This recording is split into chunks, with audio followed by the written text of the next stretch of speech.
doesn't want to. He's not going to be able to blast past them through this middle sector. But the Mercedes is quicker in the middle sector, so it'll hurt Lewis relatively more, I think, to get through them in this middle sector. But I don't really know why Renault are leaving Ricciardo out there for 43 laps on a set of tyres.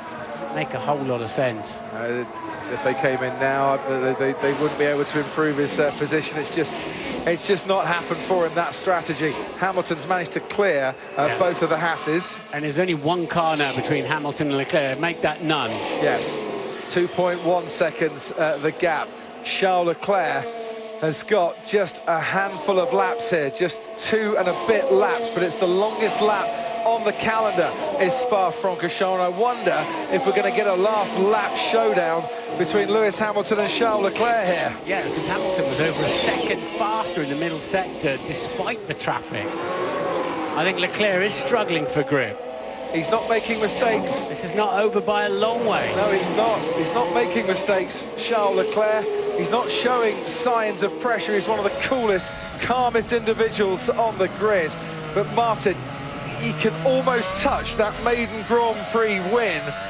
And he knows the situation he's in. What must be going through his mind? Well, he knows from Bahrain. He knows from Austria. He knows what can go wrong. Lewis Hamilton, who led his 141st Grand Prix today, is one short of Michael Schumacher's all-time record of 142. At Spa, the track where Michael Schumacher took his maiden Grand Prix victory, where Jim Clark did it in 62, where Peter Collins did it in 56, where Charles Leclerc could do it in 2019, but Hamilton, now through the middle sector, is throwing down an epic challenge. They all want Hamilton's crown, but he's not going to be easily beaten, is he? He never gives up.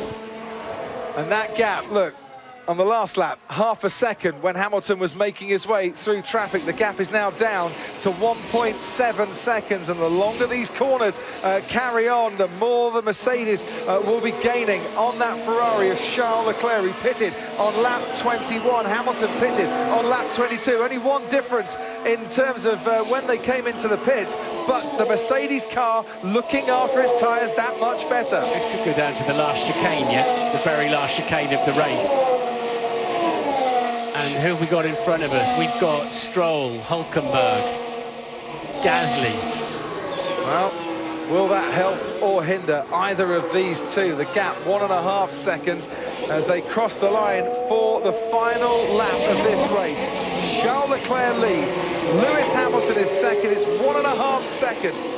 Leclerc could get some DRS at the top of the hill. Maybe Hamilton will be close enough to get some of his own, but that might just play into Leclerc's hands.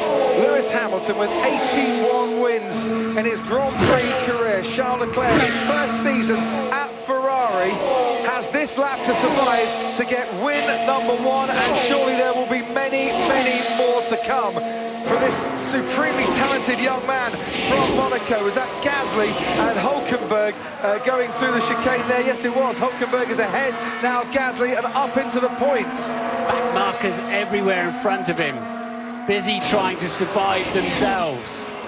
And on what has been a tragic weekend here at Spa, surely Charles Leclerc standing on the top of the podium for the first time ever would be a pretty good high. That is the Alfa Romeo of Antonio Giovinazzi, and he's gone off at Pouhon as the leader and the second come in. I hope Antonio is okay.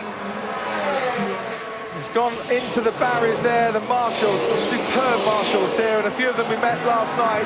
It was great to see them all doing an excellent job all weekend long. A racetrack where Ferrari came here with the advantage. Tony, are you okay? Yeah, I'm okay. Brilliant. Brilliant news, that's what I wanted to hear. Antonio Giovinazzi absolutely fine. Ferrari came here with the advantage on paper. It's not been plain sailing on the asphalt, but Charles Leclerc can now see the checkered flag, and for the first time ever, Charles Leclerc wins a Formula One Grand Prix.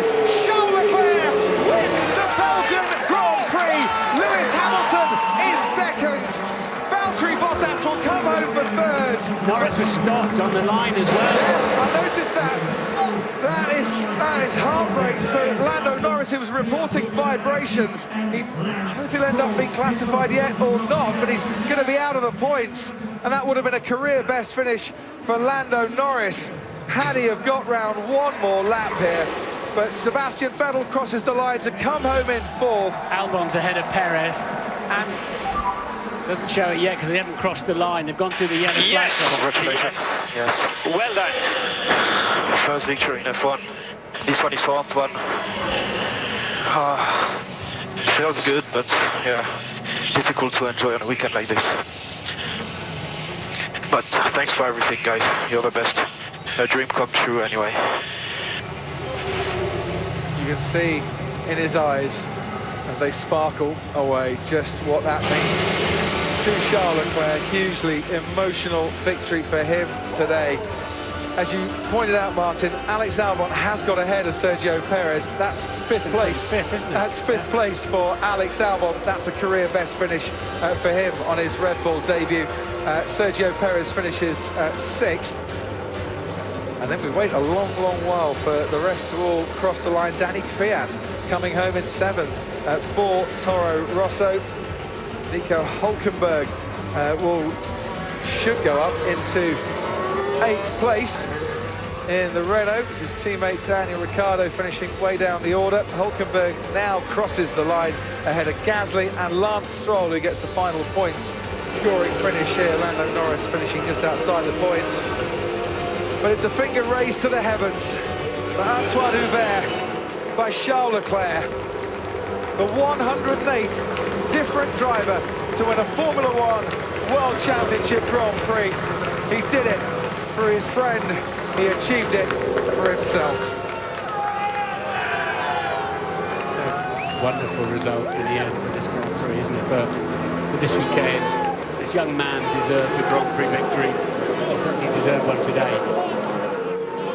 Difficult to put into words, Martin, the emotions around Spa today. Sombre has, for me, really done it justice. And not just at Spa. Talk about the motorsport community, and it is